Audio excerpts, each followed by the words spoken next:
So, Paul, you've written a piece, and we're starting to see. There's been a decent number of pieces like this because the relationship of the press to the president, the now president in this instance, and the American public, it's probably never been more important. Let's start with that premise.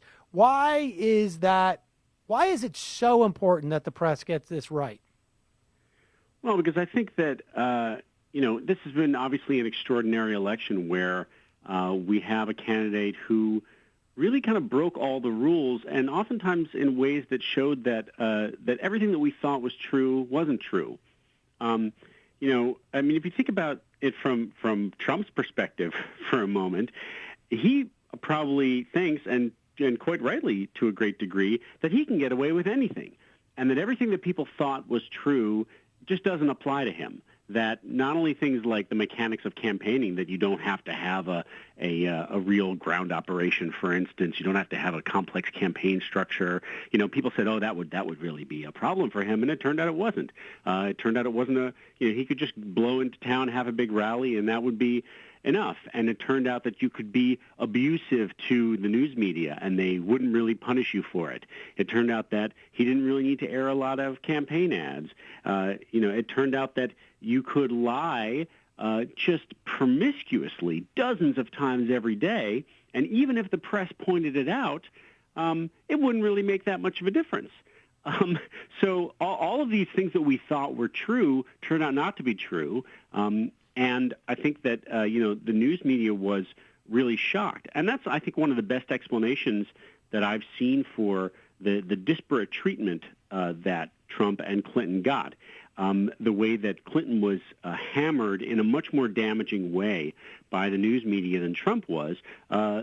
What some people have suggested is that, journalists really thought that when it came to Trump, they would certainly give him what could be considered negative coverage, but it was a lot of just sort of about this crazy show that he was putting on. Whereas with Clinton, they thought they were really vetting the person who was going to be the president.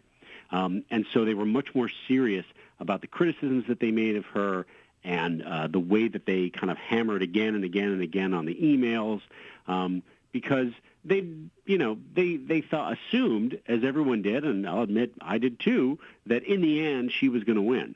So now we're left at this situation where all of these things that the press thought it was doing just weren't really effective when it came to things like correcting his misinformation.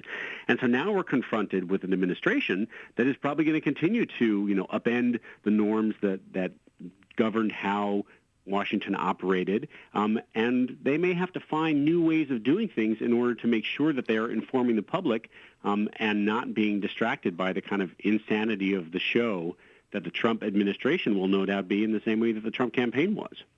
I want to get to your prescriptions here, or at least your caveats to the press.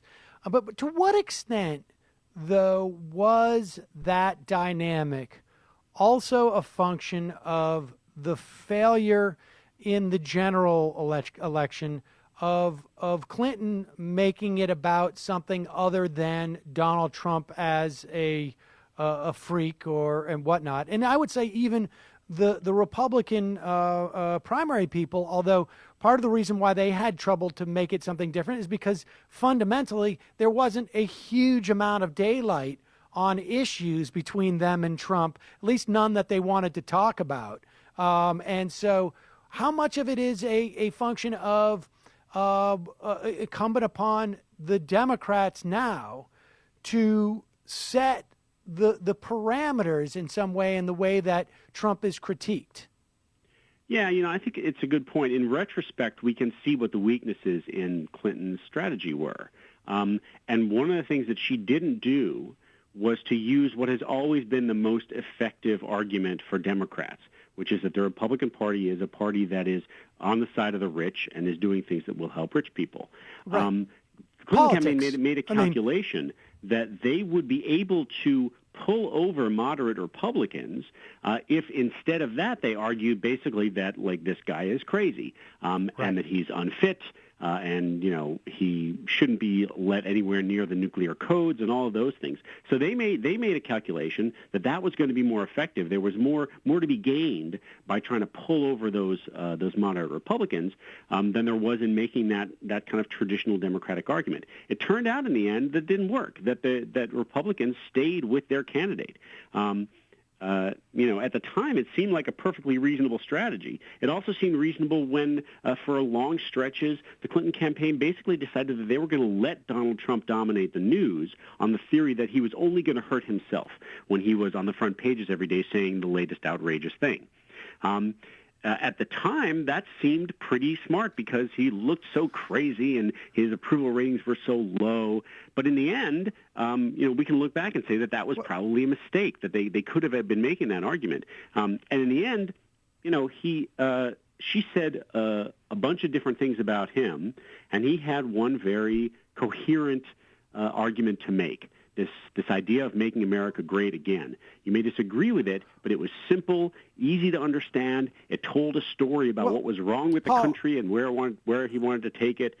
I don't want to relitigate the Clinton thing too much. I also think that maybe the calculation wasn't just that it was the best way to win. They wanted to fashion a win because they were looking past the election. I think there's some evidence for that in terms of Chuck Schumer going around in October talking about Paul Ryan, Hillary Clinton, and Chuck Schumer.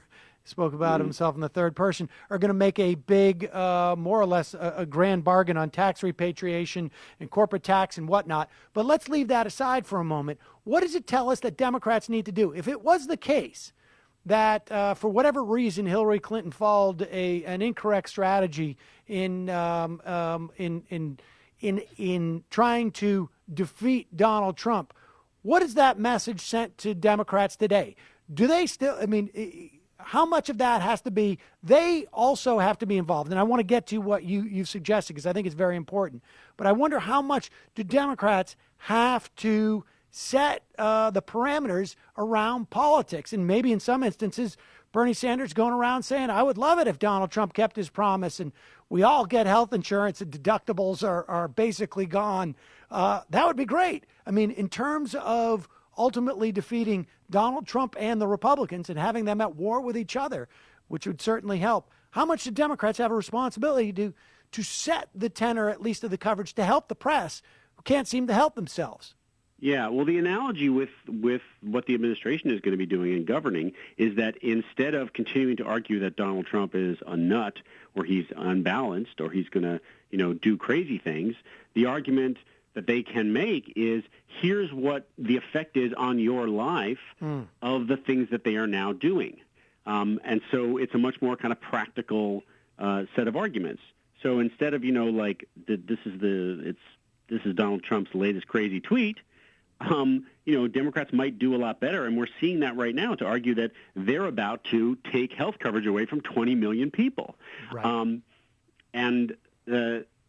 Now that the Republicans have control of government, they can no longer escape accountability. The things that they're going to do are actually going to affect people's lives. And so that I think is going to end up being the most fruitful avenue for Democrats because, it's easy for Republicans to say, Obamacare is terrible, and to kind of spin their way to advantage when they don't have to be responsible for any of the decisions they make. But you can get certain distance with spin, but when you take someone's health insurance away, you can't convince them that they now have something terrific. Indeed. There's kind of a practical reality on the ground that Republicans are now responsible for, and I think that Democrats would do best to focus on those things, the actual effects of their policies. All right, let's take a break, and when we come back, let's talk about then once that table is set, how the press should go about their job, because I think they're already learning that this is not going to be business as usual. We got to take a quick break. We'll be right back. Paul Waldman. I'm Sam Seder. This is Ring of Fire.